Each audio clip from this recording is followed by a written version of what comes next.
Bonjour tout le monde et bienvenue sur votre chaîne ISBTP Channel. Aujourd'hui, on va voir ensemble dans ce vidéo les points à voir et à contrôler à propos robinetterie et appareils sanitaires.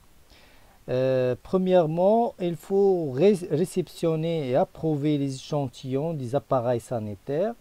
Et comme vous voyez sur la photo ci-joint, on a comme appareil sanitaire un baignoire et receveur de douche avec un vasque et lavabo et petit lave-mains, BD, WC à l'anglaise, etc. Pour cette réception et approbation d'échantillons, il faut un PV de réception et approbation d'échantillons des appareils sanitaires signé par le maître d'ouvrage et l'architecte et le bureau d'études, bureau de contrôle avec l'entreprise bien sûr.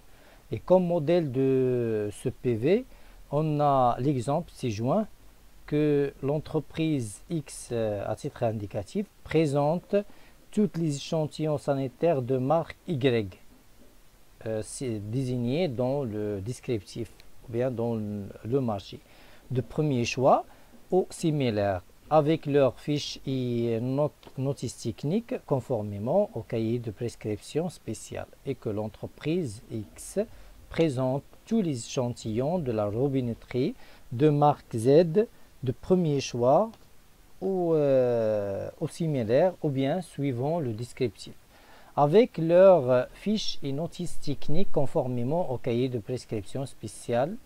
Voilà, et la signature de tous les intervenants dans ce PV, bien sûr. Deuxièmement, il faut exiger un coude siphonique en fonte ou bien en PVC selon le marché pour WC à la turque. Ce coude siphonique sert à empêcher les mauvaises odeurs à ne pas traverser le coude siphonique de réseau extérieur vers l'intérieur de la bloc sanitaire ou bien du WC ou bien la salle de bain. Troisième point à voir et à contrôler à propos des appareils sanitaires, puisqu'il faut exiger un trop-plein interne pour les chasses d'eau afin d'évacuer l'excès d'eau dans la chasse.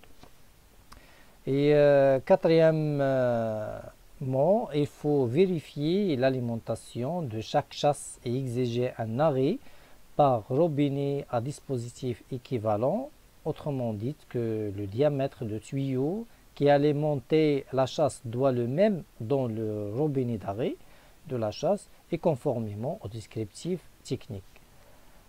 Cinquièmement, il faut exiger le bon emplacement et le centrage du robinet mélangeur par rapport à l'évier de la cuisine, comme cité dans l'image.